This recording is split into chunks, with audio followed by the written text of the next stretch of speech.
Magandang gabi sa inyong lahat.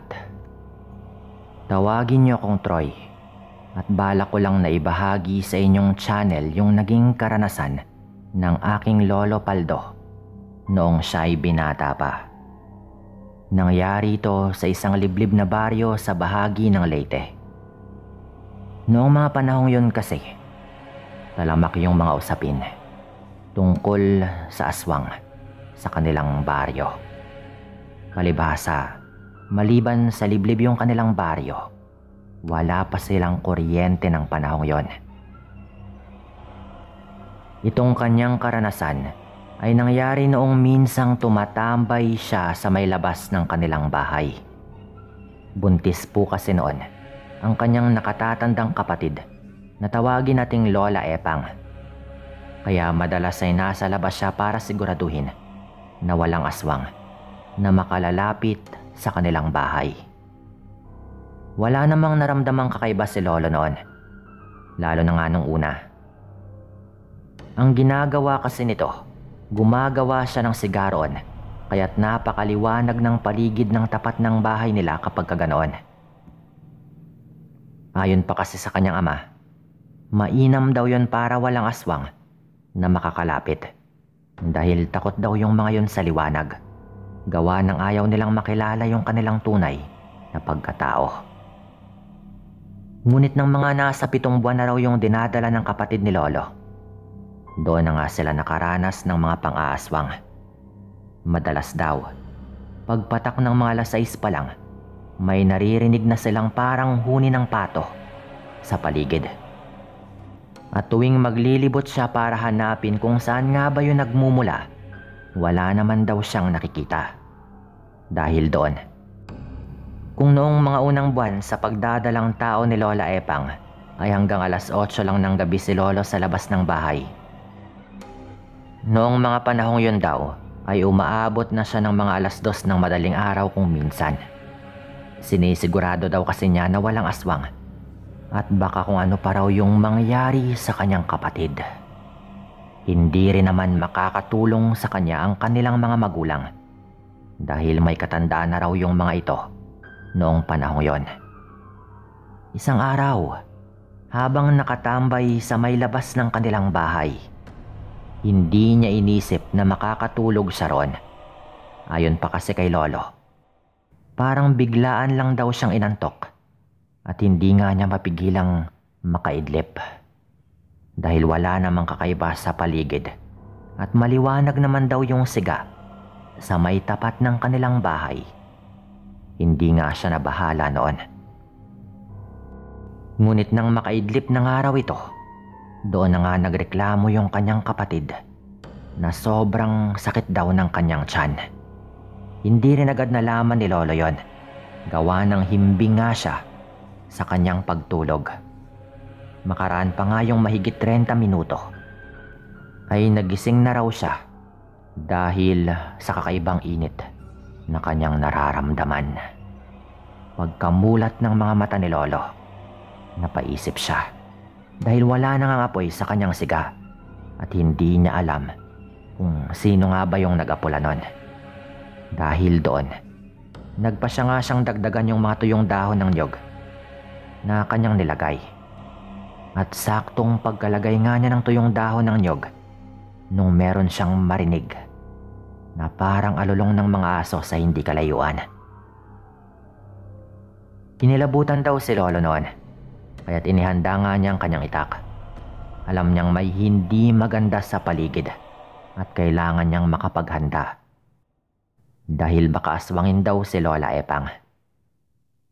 Kalaunan, noong medyo papalapit na nga yung ingay na kanyang naririnig, napansin ni Lolo na parang nag-iba daw yon. Ang kaninang huni na parang alulong ng aso ay napalitan ng parang huni ng pato. Lalong kinilabutan si Lolo nang mapansin niya na nagmumula yon sa may likod ng kanilang bahay, dahil hindi yon naaabot ng liwanag na mula sa siga na kanyang ginawa, na nasa tapat nga ng kanilang bahay ay nagkaroon na nga siya ng kung anong kutob na hindi maganda. Subalit dahil alam nga niyang malalagay sa peligro yung kanyang kapatid, nilakasan na lamang niyang kanyang loob at marahang tumungo roon. Gamit yung isang sanga na merong apoy yung dulo bilang kanyang liwanag, tumungo raw siya roon at inalam kung ano nga bang meron sa likod ng kanilang bahay. Saktong pagkarating daw niya roon, may napansin siyang parang aso na nakaupo sa hindi kalayuan. Dahil nakaupo nga yung hayop, ay hindi niya gaanong nakita yung kabuuan nito. Nagtaka lamang si Lolo dahil parang kasing laki ng kanyang katawan, yung katawan ng naturang hayop. At dahil doon, mas tumibay pa nga yung kanyang duda na aswang nga yung nilalang na kanyang nakikita. At dahil doon, nagpasya si Lolo na wag na lamang lapitan yon at tignan na lamang sa malayo. Hanggang sa makita niyang nagsimulang maglakad papalapit sa kanilang bakuran, yung dambuhalang hayop. Nagmadali naman siya sa pagtago noon habang hindi inaalis yung kanyang paningin doon sa nilalang. Hindi niya alam kung batid ng aswang na naroroon siya. Dahil may hawak pa nga siyang sanga na merong apoy. Pero minabuti na lang daw ni Lolo na wag nang gumawa ng ingay. Noong makalapit na nga sa bakuran nila, yung naturang aso, biglang lumundag ito ng napakataas upang makapasok. Magkahalong mangha at pagkagulat yung naramdaman ng aking lolo. Lalo pa at alam niya sa kanyang sarili na hindi kayang lundagin ng ganoon kataas na bakod ng isang normal na hayop. Ilang sandali pa, narinig ni Lolo na nagmumura yung kanyang mga magulang sa loob ng kanilang bahay. Dinig niya rin yung pagrereklamo ng kanyang kapatid na sobrang sakit umano ng kanyang tiyan. At dahil doon, naisipan ni Lolo na lumabas sa kung saan man siya nagtatago. Akmang lalapit na nga sana noon yung aso sa may silong ng kanilang bahay noong saktong lumabas naman si Lolo. Gawa nun ay bigla raw na nasindak yung nilalang at sa halip na dumiretso ay muli raw itong lumundag palabas ng bakod. Ayon pa kay Lolo, marahil daw ay nagulat yung nilalang sa kanyang presensya na hindi na nga ito nakapag-isip sa kanyang gagawin. At minabuti na lang na umalis. Napakunot noon na lang din siya noon. Dahil may kung anong napansin siya sa dambuhalang asong yon. Napatanong na lang siya noon sa kanyang sarili na parang may suot umanong salawal yung naturang hayop. Yun daw talaga yung kanyang napansin. Dahil sa kanyang nakita, lalo pang tumibay yung kanyang hinalang aswanga, yung dambuhalang asong yon. At ang pakay nito ay si Lola Epang. Dahil nga sa mga nangyari, naisipan na lang din ni Lolo Paldo na magsiga sa likod bahay nila. Nung magsimula na rin noong magningas yung sigang kanyang ginawa, iginala raw niya yung kanyang titig sa paligid upang tiyakin na wala ng aswang doon. Sobrang maliwanag daw kasi ng paligid nila noon kaya tiyak niyang mag-aalangan na nga yung aswang na pumasok pang muli sa kanilang bakuran. Kahit papaano ay nawala yung pangamba ni Lolo, kaya't naisipan niyang lumabas sa bakuran nila upang siguraduhin na wala na nga roon yung dambuhalang asong yon. Nanatili pa siya ng ilang minuto roon hanggang sa napagpasya na nga niyang maglibot-libot muna. Alam niya kasing malaki yung posibilidad na bumalik pa rin yung naturang hayop kapag napansin ito na wala nang ang taong nagbabantay. Habang naglilibot naman sa paligid ng kanilang bakuran, napapansin ng aking lolo na medyo malinsangan daw yung paligid. Meron din daw siyang naaamoy. Maliban pa doon sa usok na nanggagaling sa kanyang siga. At dahil doon ay nagkaroon nga siya ng pangamba. na hindi pa rin umaalis yung aswang na iyon at nagmamatsyag lamang sa kanila. Noong mga panahong yon, naisipan na nga ng aking lolo na mapasigaw upang takutin yung aswang.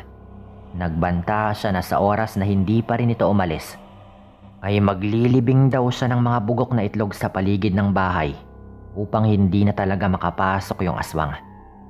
Dahil isa raw yung pangontra eh. Sinabi rin niya na kakilala niya ito, kaya't kailangan na ng aswang na umalis at lubayan na ang kanyang kapatid. Matapos daw sabihin ni lolo yung mga katagang yon, nakarinig nga siya ng magkakasunod na mga yabag na papalis.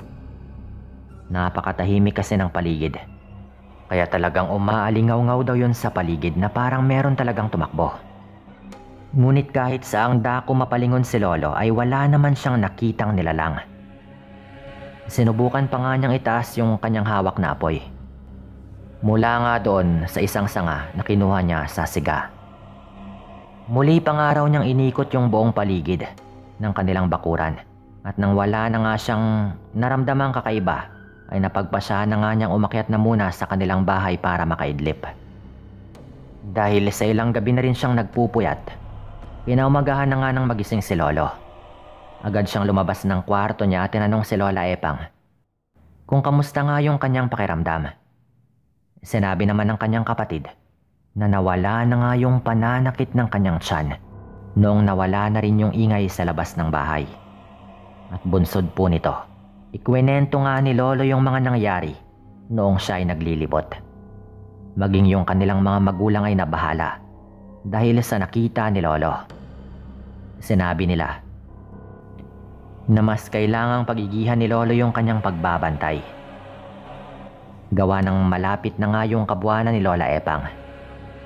Napatango na lamang daw si lolo at ng mga sumunod ngang gabi ay todo raw yung kanyang pagbabantay sa paligid.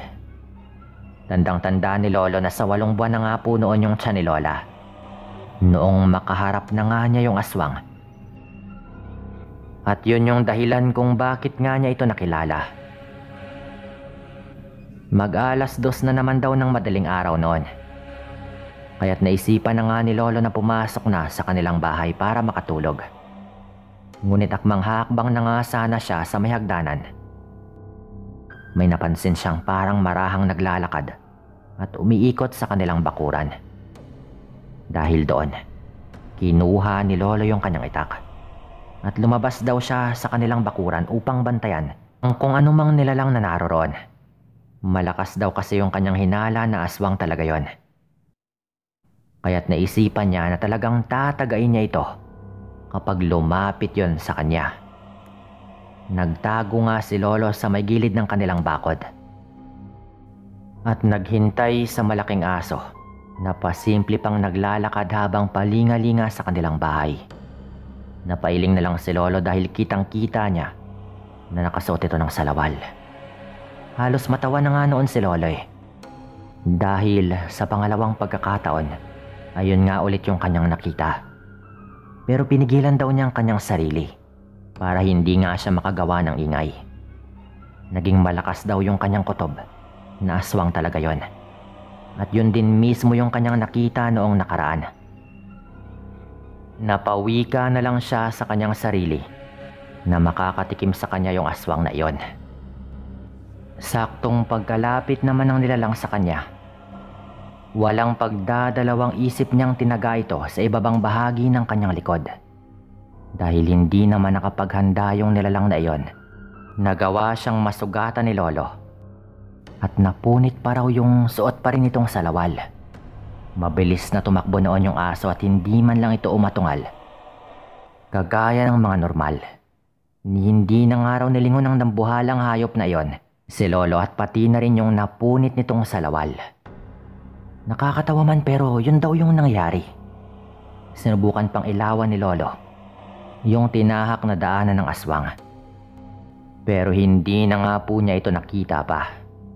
May nakita rin siyang dugo sa lupa. Pero mas pinagtuunan ng pansin ni lolo ang salawal na naiwan ng asong yon. Walang hiyang aswang ka. Nagsalawal ka pa talaga. kaya halata kaagad na hindi ka tunay na aso. Sambit na lang daw ni Lolo noon sa kanyang sarili. Kinuha na lang nga niya yung salawal na yon at dali-daling pumasok sa kanilang bahay. Tulog na rin daw noon yung kanyang mga kasama sa bahay. Kaya't naisipan niya na ipagpabukas na lamang ang pagkukwento patungkol sa salawal na iyon. Kinabukasan nga pagkagising ni Lolo, agad daw niyang ikuwento sa kanyang mga magulang yung mga nangyari. Ipinakita rin po niya yung salawal na naiwan ng asong yon na hinala nga nila ay aswang. Yung salawal nga ay meron pang punit dahil sa pagtagang kanyang ginawa. Napailing na lamang daw noon yung mga magulang ni Lolo at sinabi na aswang nga talaga yung asong yon at marahil ay nakalimutan nito na hubarin yung kanyang salawal dahil sa pagmamadali niya noong sinusumpo nga siya ng pagkaaswang.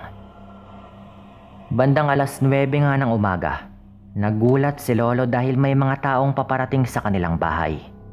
Galit na galit daw yung isang matandang babae at sinasabi nito na tinaga siya sa may tapat ng bakuran ni na Lolo.